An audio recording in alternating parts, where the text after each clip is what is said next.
Five Nights at Freddy's Secret of the Mimic solved the franchise's oldest mystery in the timeline that we all missed and forgot about. A secret that not only connects to one of the biggest events of the franchise, but one that also connects to William Afton and his murderous intentions to get whatever he wants. 5 days ago, FNAF Secret of the Mimic was released, expanding the already established lore and story while also introducing a new set of characters that have had a much bigger role than any of us have anticipated. Characters like Edwin Murray have forced us to rethink the earliest parts of the timeline, including the infamous Fall Fest Carnival, that has many of its own unsolved mysteries that the community hasn't been able to solve yet. As in this video, I'm going to go over what exactly happened in the 1970s Fall Fest Carnival that led to the death of an innocent person, while another succeeded from it and continued to build his empire. So let's cover the Fall Fest fire, who caused this fire, and how all this connects to the greater lore of the timeline while also solving some of the biggest mysteries from the franchise. So my name is Bronze Films, and let's go over the biggest FNAF mystery that we all missed. Please consider hitting that like and subscribe button, and I really do appreciate all the support on the channel. But jumping right into things, we first saw Fall Fest in the Hope Wanted Dreadbear DLC. This DLC featured a Halloween themed hub mode consisting of 3 new game modes that contained 10 new minigames all focused around this Halloween theme. We were also introduced to brand new animatronics like Grim Foxy and Dreadbear himself. And most importantly, we learned this DLC also takes place within the Fall Fest Carnival, as the game's hub contains a banner advertising Fall Fest 1983, an important year for the franchise. We then saw a poster for Fall Fest 1970 revealed in the Help Wanted 2 game hub, as we can assume that the carousel minigame focusing around Moon where you have to fix the carousel while avoiding him, and the Carney minigame where you shoot at targets with a phaser blast for points, both took place in the Fall Fest Carnival itself, and up to this point we would only get more references and Easter eggs to this carnival. In Security Breach, we found this arcade game of Balloon Boy which took place in a carnival, this poster advertising Fredbear's singing show. In Ruin, we saw these carnival animal mascot suits, and we even see the Mimic wear a carnival lion suit in the Scooper ending. We could also find these prize boxes with the same pattern as the Secret of the Mimic carpet found in the teaser trailer and in the Hope Wanted 2 update where we found Jackie's box, meaning these prize boxes were teasing this new game this entire time and this time period, as we also know Secret of the Mimic would take place in the year 1979. And now finally, with Five Nights at Freddy's Secret of the Mimic being released, we have concrete information on the Fall Fest Carnival, how it's connected to Fazbear's, and its eventual downfall, which is the big mystery we all missed. This game is centered around MCM, Murray's Costume Manor, a contracting business owned by Edwin that would create mascot suits and technology for companies and events. One of these companies was of course Fazbear's Entertainment, who commissioned various projects like Chica's Party World. This is the first project we hear of them working together on, a location we've known almost nothing about before this point. Here in a text log we learn that a client, or Fazbear's, is very happy with the design and that Chica's design came from Fiona, Edwin Murray's wife. We also learn about Fredbear's Family Diner, as in another text log with Fiona, we learn that the new spring locks are working well, even with the water damage, and should be ready for the diner soon. We also learn about a prototype FNAF 1 pizzeria and animatronics that Edwin was also working on for Fazbear's, but he was never able to complete them because they kept delaying the project on purpose. For full context on the animatronics and how they fit in the timeline, you can watch this video where I deep dive into the possibility that William and Henry did steal Edwin's work. But finally, we of course learn that MCM was commissioned to work on Fall Fest. We find the same Fall Fest 1970 poster from Help Wanted 2 alongside collectibles from the actual carnival. We find a Snow Global Fall Fest that looks similar to the promotional art for the event featuring animatronics and even the puppet as a scarecrow. We even find an admissions ticket for Fall Fest, a ticket with the same colors from the poster and something we've never really seen before. On a whiteboard we find the number parade floats made for different companies including Fazbear's, who has the second highest number of floats on the list. So we can assume that parade floats based on different characters were in Fall Fest since we don't really see them anywhere else in the franchise. And like I mentioned, it's assumed we already saw 2 exact attractions from Fall Fest 1970 and Help Wanted 2. Meaning there was a Phaser Blast type of attraction that included the Carney animatronic that could have possibly been created by Edwin for Fazbear's, which could also mean that the other Rockstar animatronics were also part of the MCM catalog, which is why we see them show up once more in FNAF Pizzeria Simulator. And I think we can say the same about the carousel minigame, as we know Moon was created by Edwin. But here we find the Moon animatronic from FNAF Security Breach. So what if this version of Moon was just a placeholder and not the actual animatronic we could find in the 1970s? Instead, it makes sense that the Moon mascot from Secret of the Mimic was the character featured with the carousel, a mascot suit any performer could wear, and it's even theorized that a person is inside of the Moon mascot during this segment. But most importantly, we learn that Edwin's wife Fiona, who was responsible for Chica's design and even for designing the FNAF 1 prototype animatronics, decided to go to Fall Fest with the installation team because she felt that something was wrong. Ed, I hope this message reaches you as soon as you get a break. I have to go help the Fall Fest crew, just for a few days until the installation is finished. It's hard to explain. I just have this terrible feeling like I need to be there so nothing goes wrong. Just in case. Trisha will babysit David while I'm gone. I love you both, and I'll be back next week. This Fall Fest trip was only supposed to last a week, but as we learn in another voice log, Fiona never returned and Edwin was forced to raise David completely on his own. Oh, why did you go? You weren't even supposed to be there. You were supposed to be here with me and David.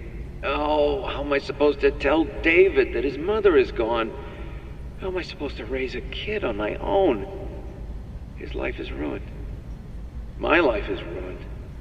But how and why? How did Fiona die at Fall Fest, and what caused her to never return back home? Well, to find out, the first thing we know for almost certain is that a fire killed her, the 1970s Fall Fest fire. In both Help Wanted 2 Fall Fest minigames, both levels end with a secret level where the attraction catches fire. With the carousel minigame, you face Jackal Moon while fixing the carousel once more, but in the middle of the minigame, a fire will randomly start engulfing the attraction and Moon slowly. But eventually you fix the carousel, ending this section of levels. With the Carney minigame focused on FNAF 2, after completing the level like normal, the arm of the cardboard cutout of Dreadbird will snap off, causing electrical sparks to go flying, which will also cause a fire. The fire will spread across the wagons and even to Carney himself, which will end the minigame. And in the FNAF 3 Phaser Blast level, where we see the aftermath of the fire while defending yourself against Springtrap, you'll find that the wagons and even Carney himself have been completely burned with nothing in the attraction left. So it appears that a fire brought down Fall Fest, meaning we can assume it's what killed Fiona and anyone else who was there. But how? How did this fire start, and more specifically, who caused it? I think it's safe to assume that it wasn't an accident, especially because Fiona had a bad feeling about it from the start. Before this game was released, I personally thought that the Mimic would have been responsible for the fire, as the main animatronic being promoted was Jackie, a clown-based character who we can clearly connect to a carnival. But here we learn that the M1 program was only created after Fiona's death, as it would have acted as a babysitter for David before he was killed as well, which obviously eliminates the Mimic as being someone who caused the fire. So really, in my opinion, that only leaves one other person who was mentioned quite a lot throughout the gameplay, William Afton. Throughout this game we learn how William Afton was slowly sabotaging Edwin's business and slowly taking over his own company. Through audio and text logs, we learn William was in contact with a leak from MCM who gave him the contact information of all of the employees of the company. And we also know that other employees sold Edwin's work to most likely William. Attention traders, admin wing permissions have been revoked. And no, you can't clear out your desks. You stole my work. Now your jackets, purses, and coffee mugs, and anything else belongs to me. Maybe I'll go find someone to sell your stuff to. How does that feel? We also learned that William, or Fazbear's Entertainment, kept delaying the project that Edwin was working on for them, the prototype FNAF 1 location. In the research and development area, we can find the prototype FNAF 1 pizzeria that had the exact same hallways, offices, and stage. Of course, we also can find the prototype animatronics of Freddy, Bonnie, Foxy, and Chica, alongside the FNAF 1 endoskeletons. This project was commissioned by Fazbear's but was never completed by Edwin purposely. Aren't they insane? The look of these new animatronics is Fiona's design, and they're great. Oh, first they approved the art, then they approved the proofs. Now they changed their minds. Well, we're so close to final. Why would they change them now? Are they pulling my leg? The new concepts are frankly creepy. No, it doesn't matter. I'm not changing a single bit of her work, and they can't make me. So after delaying the project over and over, Edwin would lose his friends, money, and after the death of his family, he would finally lose his company and everything he's built.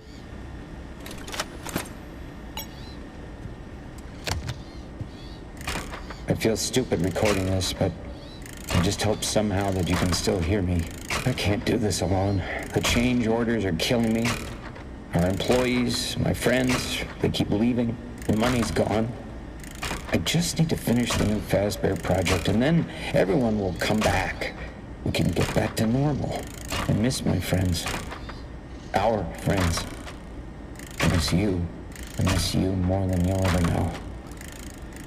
Clearly, William is successful in taking over Edwin's life. So what if, to make sure that Edwin's life would crumble and he would lose everything, what if William killed Fiona with the Fall Fest fire? William could have been the one who made it seem like something was going to happen at the carnival, which would then force Fiona to go because of a bad feeling. Then at Fall Fest, he would start a fire killing Fiona, which would be one of the many dominoes to fall in Edwin's life.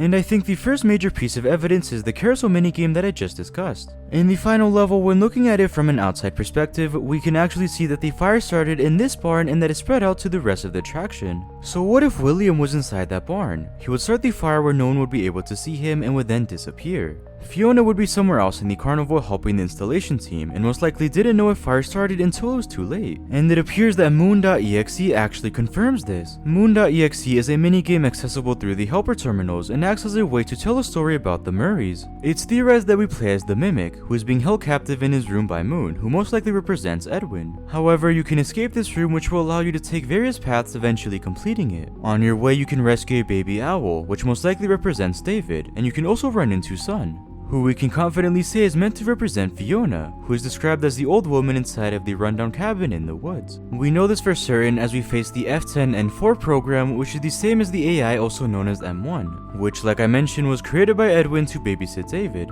F10N4 perfectly replicated Fiona, so there are some theories speculating that Fiona possessed this program. But that's a topic for another video. So when this program or Fiona begins to talk to us, the monitors behind the computer display the exact same icon of Sun from Moon.exe, which is most likely saying that they are one and the same and can be used to represent one another. And when looking back to the minigame, we find statues that are clearly supposed to represent Edwin and Fiona, but Fiona's statue is burnt with the Fall Fest Globe collectible that I mentioned earlier right in front of it, which to me could imply that the statue or Fiona was burnt by fire that occurred in the event in the Snow Globe, Fall Fest. And on top of that, you can also find a seamstress building that has been burnt to the ground, another way to show Fiona was in the fire, as we know she loves sewing together hand puppets, like the Foxy Crew hand puppets we see in the theater. And finally, when facing Big Top and handing him the Fall Fest admissions ticket that I mentioned earlier, he says, "This is the one, this is where Sun left, leaving them behind." I think it's obvious that this is yet another way how the game is telling us how she dies. The one is the Fall Fest Carnival, where Sun or Fiona would leave to but would never return from, as she then leaves Edwin and David behind like I already mentioned.